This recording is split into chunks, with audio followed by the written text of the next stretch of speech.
বৈযোগ চিত্র বৈচিত্র্যে আজ পড়ে শোনাব মোতাহার হোসেন চৌধুরীর প্রবন্ধ ব্যর্থতা জিন্দাবাদ।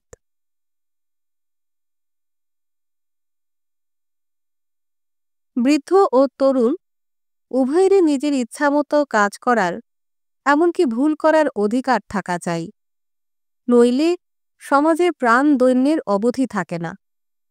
প্রাণপ্রদায়ী ব্যাপারে যেমন বিয়ে, বৃত্তি নিরূপণ, বন্ধু নির্বাচন প্রভৃতি বিষয়ে যদি তরুণরা বৃদ্ধের উপদেশ মেনে চলে তো ভুল করবে। যে জাতির তরুণরা এসব বিষয়ে স্বাধীনতার পরিচয় দেয় না, সে জাতি মৃত। তার কাছ থেকে দুনিয়া কিছু আশা করতে পারে না, সে পৃথিবীর বোঝা স্বরূপ। মনে করুন লটের পেশা আপনার মনোপুত, সেদিকেই আপনার প্রতিভা সহজ পথ খুঁজে পাবে বলে আপনার বিশ্বাস। কিন্তু আপনার গুরুজনরা তা পছন্দ করেন না। তাদের কাছে হয় তা নীতির দিক দিয়ে নিন্দনীয়, নয় সামাজিকতার দিক দিয়ে নিম্ন স্তরের।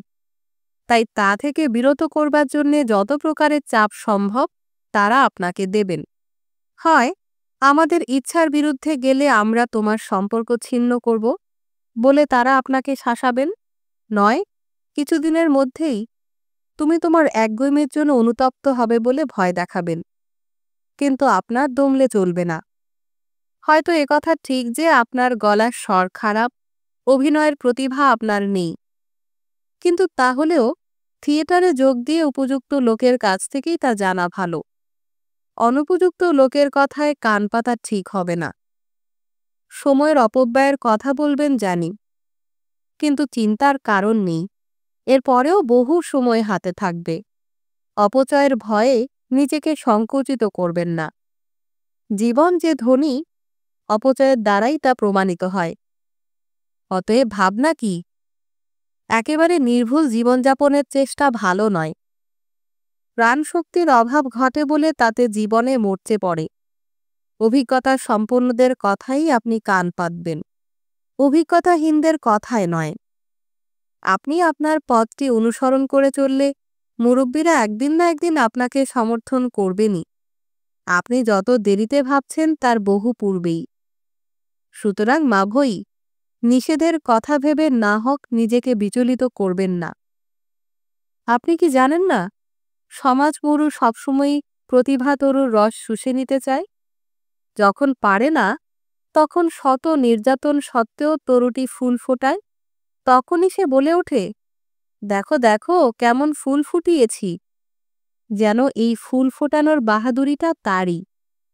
সমাজের মতো বেহায়া আর কে আছে? আপনি যে পথে চলতে চেয়েছিলেন সে পথেই চলুন। দেখবেন সার্থক হলে পরিবারের লোকেরা আপনাকে গলার মালা করেই রাখবেন, না হলে অবশ্য ভিন্ন কথা। কিন্তু সার্থক না হলেই যে আপনার জীবনটা বরবাদে গেল তা নয়, বরং আপনার মতো ব্যর্থ লোকেরাই সমাজকে সমৃদ্ধ করে তোলে। যে সমাজে যত ব্যর্থ লোকের বাস, সে সমাজ তত ধনী। কেননা ব্যর্থতার কথাটাই সাধনার কথা মনে পড়িয়ে দেয়। ব্যর্থ লোকের সংখ্যা কম বলেই তো বাংলার মুসলমান সমাজ ব্যর্থ হল, বেশি বলে নয়। এ সমাজে যে ব্যর্থ লোকের সংখ্যা কম, আশা করি কেউই তা অস্বীকার করবে না। আপনি কি বলবেন জানি নে, আমি তো দু চারটির বেশি দেখতে পাইনি।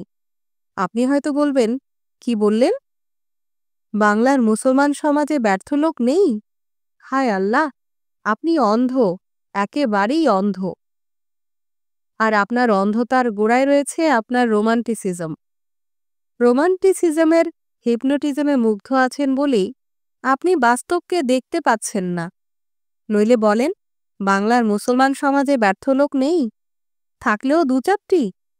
না, আপনার সঙ্গে তর্ক বৃথা। আপনি একেবারে অবাস্তব।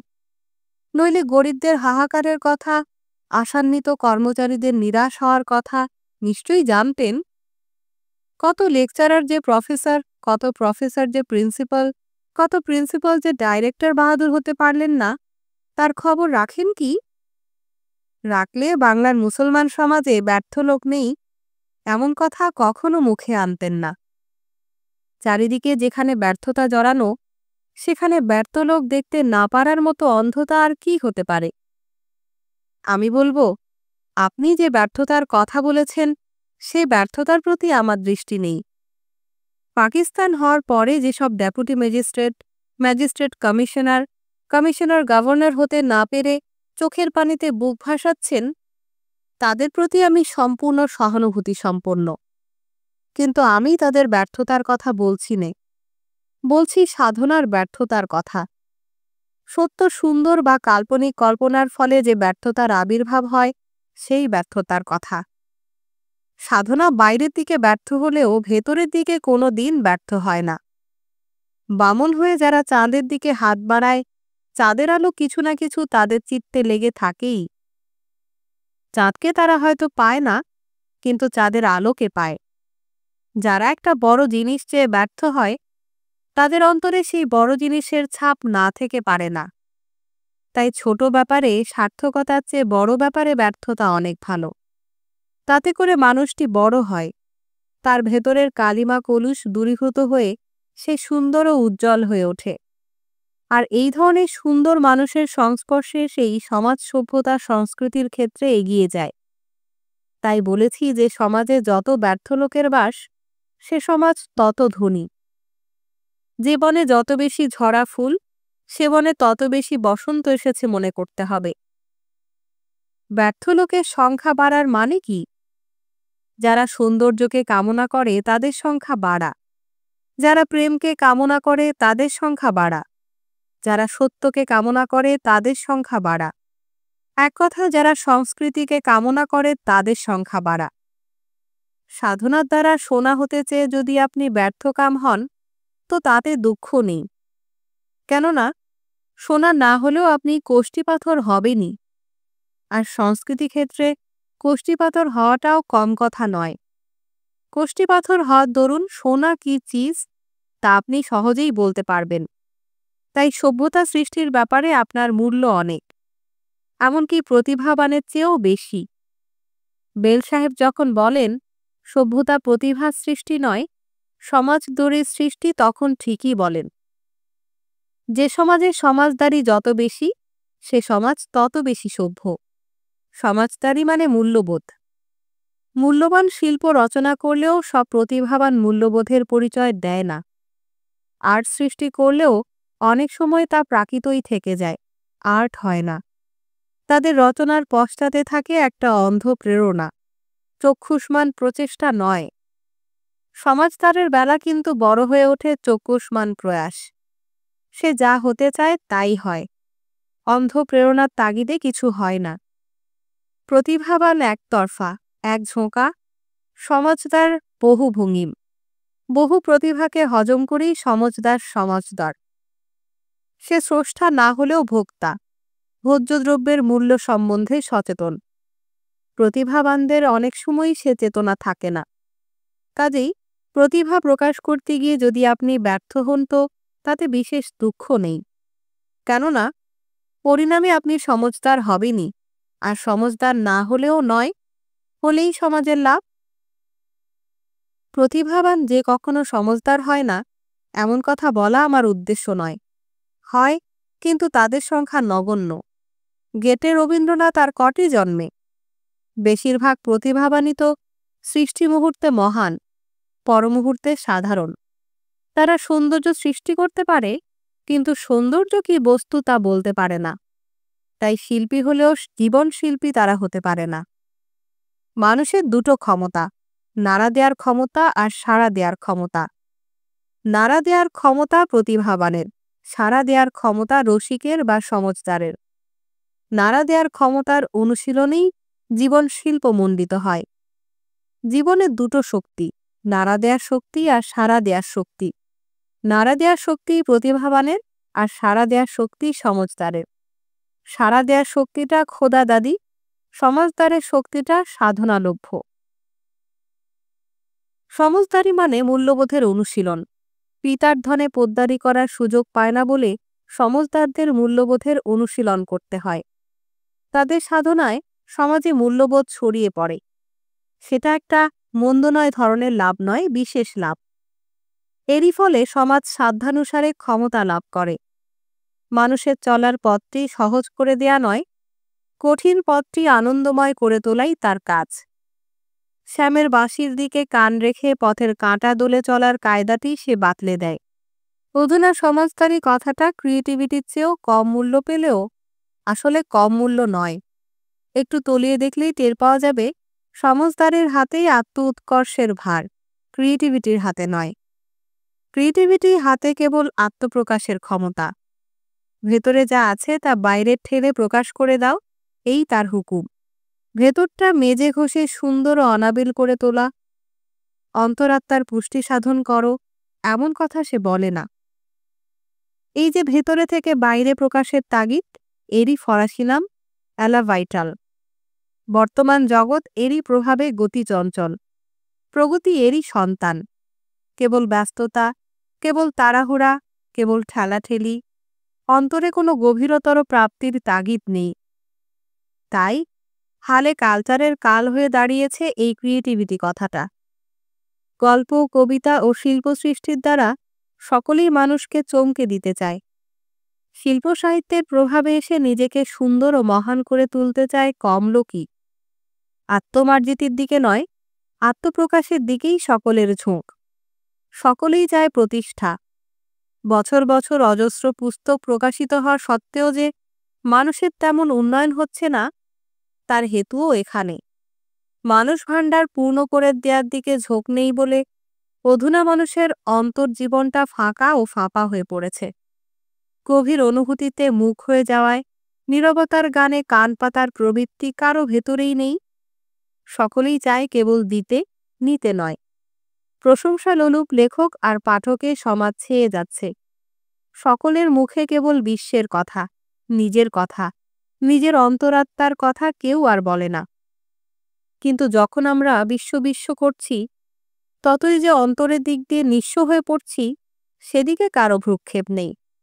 বিশ্ববুলি হয়ে দাঁড়িয়েছে অন্তরের নিঃস্বতা ঢাকবার একটা উপায়, এমনই মনে হয়। গভীরতর প্রাপ্তির দিকে নজর নেই বলে রাজনীতির মতো সংস্কৃতি জিনিসটাও হইচই চর্চা হয়ে পড়েছে। সেখানেও দেখা দিয়েছে বুলি সর্বস্বতা।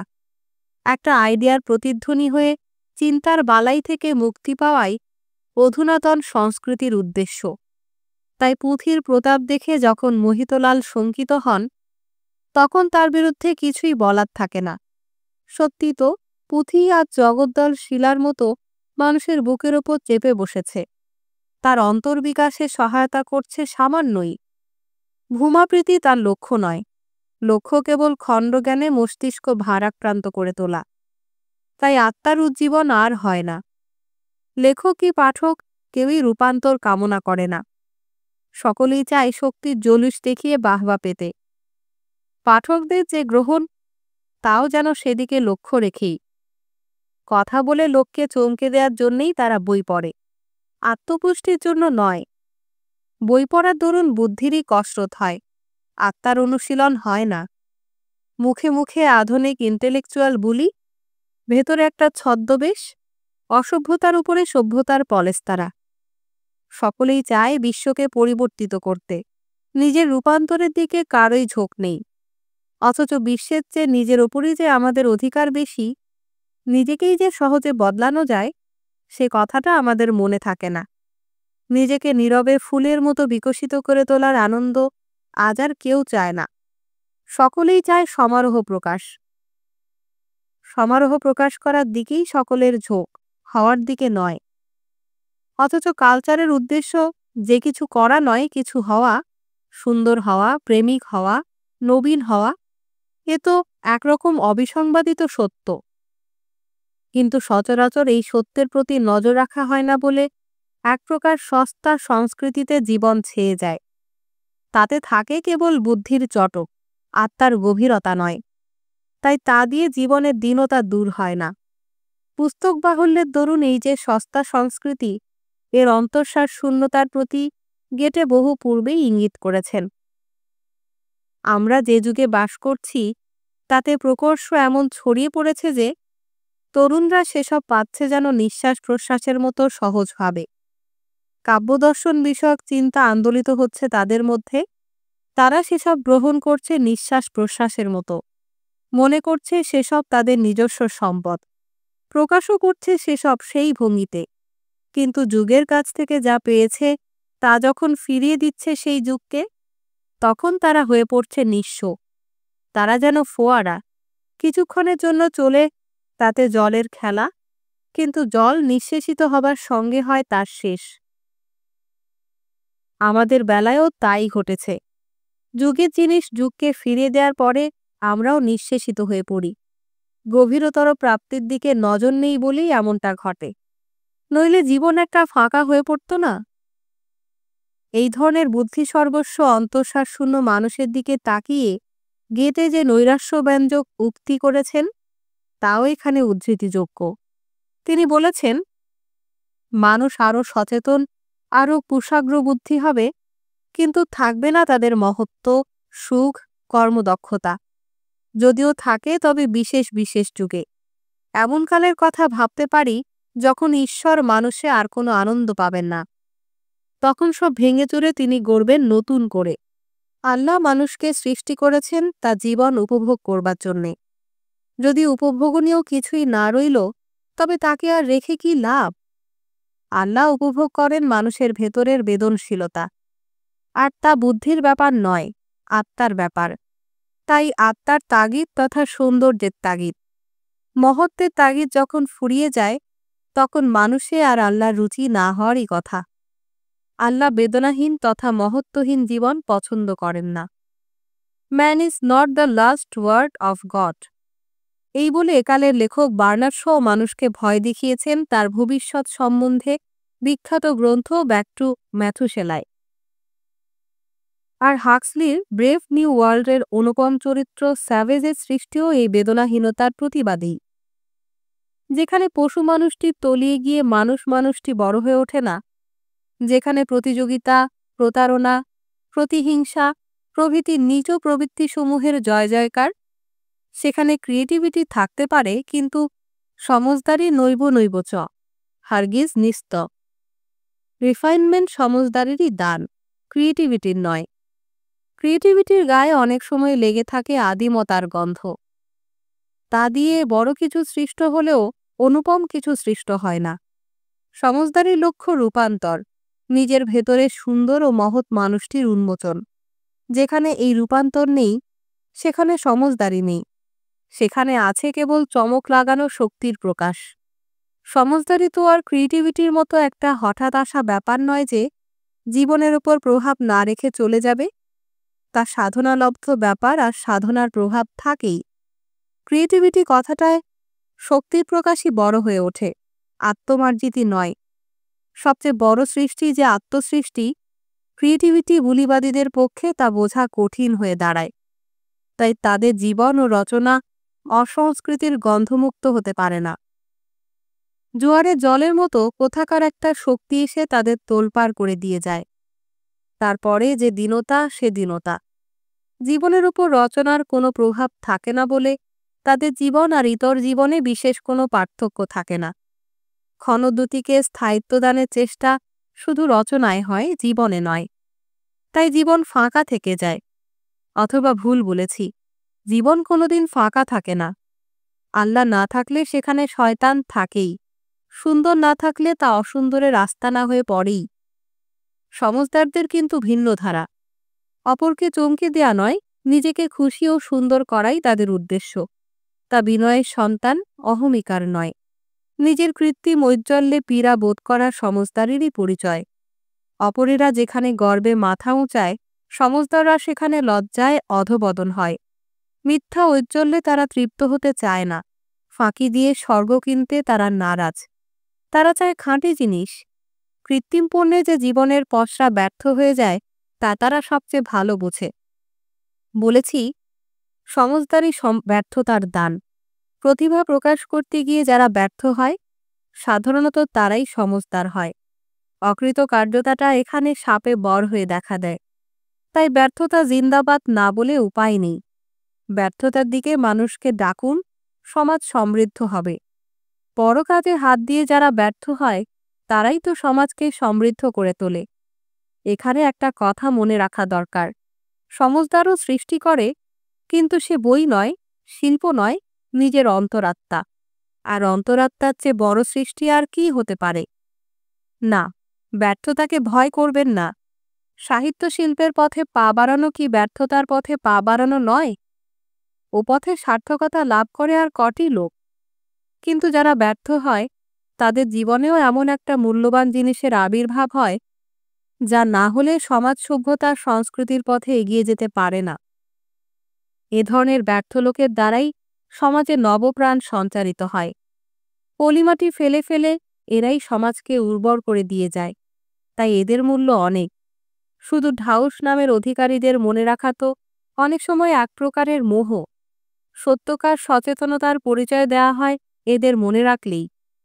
এই যে সমজদার সম্প্রদায়, এরা খুশি হওয়া আর খুশি করার মন্ত্রে দীক্ষিত। এদের সাধনা দুঃখ ভুলবার সাধনা, দুঃখ দূর করবার সাধনা নয়।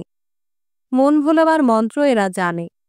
একটা বড় কিছুর কাছে আত্মসমর্পণ করে এরা নিজেদের অবিক্ষুব্ধ রাখে। পরিশিষ্ট। ওপরে যে গতির কথা বলা হয়েছে সে সম্বন্ধে আরও কয়েকটি কথা বলতে হচ্ছে। গতিকে না মানলে হয়তো চলে না, জীবনে জড়ত্ব ঘোচাবার ক্ষমতা তারই হাতে। কিন্তু অসহায়ের মতো কেবল গতিকে মানলে জীবনে কর্তৃত্ব থাকে না। গতির মধ্যে স্থিতিকেও জানতে হবে, আর তা সম্ভব হয় চিরন্তনকে উপলব্ধি করলেই। শিল্পী সাহিত্যিকরা তাই করেন। গতি থেকে চিরন্তনকে ছিনিয়ে নিয়ে রূপায়িত করাই এদের কাজ। আর রূপায়ণ মানে স্থিরতা দান, অসীমের সীমা রচনা করা। অনন্ত কালপ্রবাহ এই যে স্থির ধ্রুবতারাবৎ সৃষ্টিসমূহ, এরাই সংস্কৃতির উপাদান। এদের সম্বন্ধে সচেতন হয়েই আমরা মূল্যবোধের পরিচয় দিই। কালপ্রবাহ অনবরত বয়ে চলেছে, বিরতিহীন তার গতি। কিন্তু এই চিরপ্রবহমান কালধারার বাধাকে অগ্রাহ্য করে এমন কতিপয় লোক আকাশে মাথা তুলে দাঁড়ান, আলোকস্তম্ভের মতো নিয়ত সম্মুখে থেকে, যারা মানুষের পথ চলাকে সুন্দর ও সার্থক করে তোলেন। তারাই মানববন্ধু। তাদের দানে জীবন ভরে তোলাই সমৃদ্ধি। বুদ্ধদেব, কনফুসিয়াস, সক্রেটিস, যীশুখ্রিস্ট, হজরত মুহম্মদ, কালিদাস, হাফেজ শেক্সপিয়ার, গেটে রবীন্দ্রনাথ, কালের গর্জন অগ্রাহ্য করে এরা দাঁড়িয়ে আছেন হিমালয়ের মতো উন্নত শিরে। এদের উন্নত শীর্ষকে অন্তরে ধারণ করতে না পারলে সংস্কৃতিবান হওয়া যায় না। তাই সংস্কৃতির জন্য অতীতের জ্ঞান এত প্রয়োজনীয়। কেবল বর্তমান তরঙ্গের চূড়ায় চূড়ায় আবেগে উল্লসী নৃত্য করলে সংস্কৃতি হয় না। অতীতে মানস পর্যটন প্রয়োজনীয়। অতীতেরও একটা রূপ আছে, বর্তমানের নেই। বর্তমান চিরচলন্ত, চিরপরিবর্তনমান, তাই রূপের সীমায় বাধা পড়ে না। অতীত রূপের সীমায় বাঁধা, সে একখানা ছবির বই। আর এই ছবির বইখানা হাতড়াতে হাতড়াতে অন্তরে যে সৌন্দর্য, যে শ্রদ্ধা জাগে, তাই সংস্কৃতি। বলা বাহুল্য, এখানে অতীতের সুরিত সম্বিত রূপের প্রতি ইঙ্গিত করা হয়েছে, প্রভু সম্বিত রূপের প্রতি নয়। প্রভু সম্বিত রূপ যে অন্তরাত্মাকে চেপে রাখে, বিকশিত করে না, সে তো একরকম জানা কথা। এখানেই প্রগতির সঙ্গে সংস্কৃতির বিরোধ বাধে। প্রগতি মানে কালের যাত্রাপথটি মসৃণ ও অব্যাহত রাখা। যেখানে যেখানে অন্যায় অবিচারের আবর্জনা পুঞ্জীভূত হয়ে সমাজের সার্থক প্রকাশকে ব্যাহত করে, সেখানে সেখানে সেই আবর্জনা স্তূপ সরিয়ে দিয়ে গতিধারাকে মুক্ত করাই প্রগতির কাজ। কিন্তু শুধু তা করলেই সংস্কৃতি হয় না। সংস্কৃতি মানে কেবল কল্যাণ নয়, সৌন্দর্য। সৌন্দর্যই বেশি। অনেক সময় অকল্যাণকে বরণ করে নিয়েই সৌন্দর্য সাধন করতে হয়। আগে কল্যাণ, পরে সৌন্দর্য, এমন তর্ক খাটে না। এই সৌন্দর্য সাধনের জন্য স্থিতির প্রয়োজন। দিনের চলমান অবস্থায় যে সৌন্দর্য চোখে পড়ে না, রাতের স্থির অবস্থায় তাই মানুষ চক্ষে ফুটে ওঠে। তখন সৌন্দর্য আমরা শুধু দেখি নে, সৃষ্টিও করি। কেননা চোখের কাজের চেয়ে মনের কাজটাই তখন বড় হয়ে ওঠে। দিনে যে সৌন্দর্য চেতনের ওপর আলগাভাবে পরশ বোলায়, রাত্রে তাই ফুটে ওঠে অবচেতনের মায়ায় উজ্জ্বল হয়ে। গ্রহতারার দ্বীপ জ্বালে যেন দিনের স্মৃতিকে মধুরতর, উজ্জ্বলতর করবার উদ্দেশ্যেই। দিনে কাজ, ছুটাছুটি, রাত্রে ধ্যান, কল্পনা, রহস্যের উপলব্ধি করা যায় রাত্রেই, দিনে নয়। তাই দরকার স্থিরতার। কি ব্যক্তির জীবনে, কি জাতির জীবনে স্থিরতার প্রয়োজন অনিবার্য। স্থিরতার মানেই একটা অবস্থাকে মেনে নেয়া, সেই অবস্থায় দুঃখে বেদনা নিয়ে ছটফট না করা। সার্থক নেত্রী সম্প্রদায় তাই সমাজকে এমন একটি কালের তীরে এনে পৌঁছে দেন যেখানে নিঃশ্বাস ফেলবার ফুরসত পাওয়া যায়, নইলে কেবল প্রগতির তাগিদে চলতে আত্মহারা হয়ে পড়তে হয়। তখন সৌন্দর্য দেখা দৃষ্টি আর থাকে না। কাঁটা তোলার কাজে অতিরিক্ত রত থাকার দরুন ফুল দেখার দৃষ্টিটা বেমালুম হাতছাড়া হয়ে যায়। কবির বুৎসিকনকে যে কথাটা বলেছিলেন এখানে তা মনে করছে। তিনি বলেছিলেন, হে বুৎসিকন, তুমি যে মূর্তি ভেঙে চলেছ তাতে তোমার ক্ষতিই হচ্ছে, কেননা তুমি কেবল মূর্তিই দেখতে পাচ্ছ, আল্লাহকে আর উপলব্ধি করতে পারছ না। তেমনি একালের প্রগতিবাদীদের সম্বোধন করে বলা যায়, হে প্রগতিবাদী সম্প্রদায়, তোমরা শুধু অন্যায় অবিচারের কাঁটাই দেখলে, পৃথিবী পুষ্পের সৌন্দর্য আর উপলব্ধি করতে পারলে না। তোমাদের দুর্ভাগ্য। বলা বাহুল্য, এখানে প্রগতির বিরুদ্ধে বলা আমার উদ্দেশ্য নয়। প্রগতি কোথায় সৌন্দর্যের গায়ে হাত তুলতে পারে সেদিকে ইঙ্গিত করাই আমার উদ্দেশ্য। প্রগতি আম দরবারের ব্যাপার, সংস্কৃতি খাস দরবারের। আম দরবারের দাবি যখন প্রবল হয়ে ওঠে তখন খাস দরবারের দাবিটি বানচাল হওয়ার সম্ভাবনা থাকে। সেটা যেন না হয়। কাঁটা তোলার ব্যর্থতা এখানে যে কাঁটার অন্ত নেই, একভাবে না একভাবে তা দেখা দেবেই। তাই কাঁটা তোলার ব্যর্থতা সম্বন্ধে সচেতন আধুনিক কবির মুখে শুনতে পাই, ফুল্লধরার কাঁটা তুলে তুলে আঙুল রাঙাবো কত, আত্মঘাতীর মতো। আমার ধরনী শ্যামা অপ্সরা, নাচে শিরে ধরি শোভার পসরা, কোথারে মৃত্যু কোথা তব জরা, এ দেখা দেখিব কবে, অন্য দেখায় কি আমার বল হবে। এটা রাখি কবিতা, অন্নদাশঙ্কর রায়ের। এই যে সৌন্দর্য দেখা দৃষ্টি, এ প্রগতির দান নয়, সংস্কৃতির দান। ওস্তাদি গানের অনুশীলনে প্রগতির মাথা ব্যথা থাকার কারণ নেই, কিন্তু সংস্কৃতির আছে। সংস্কৃতি সৌন্দর্য ভুগ, প্রগতি কল্যাণ ভুগ। তাই কাঁটা বাছার কাজে জীবন যাতে সাঙ্গ হয়ে না যায় সেদিকে নজর রাখতে হবে। মাঝে মাঝে জগতের দুঃখ বেদনার কথা ভোলা ভালো। তাতে লাভ এই যে নিজেকে আর কাঁটা করে তুলতে হয় না, ফলে অন্তত একটা কাঁটা থেকে জগৎ মুক্তি পেয়ে যায়।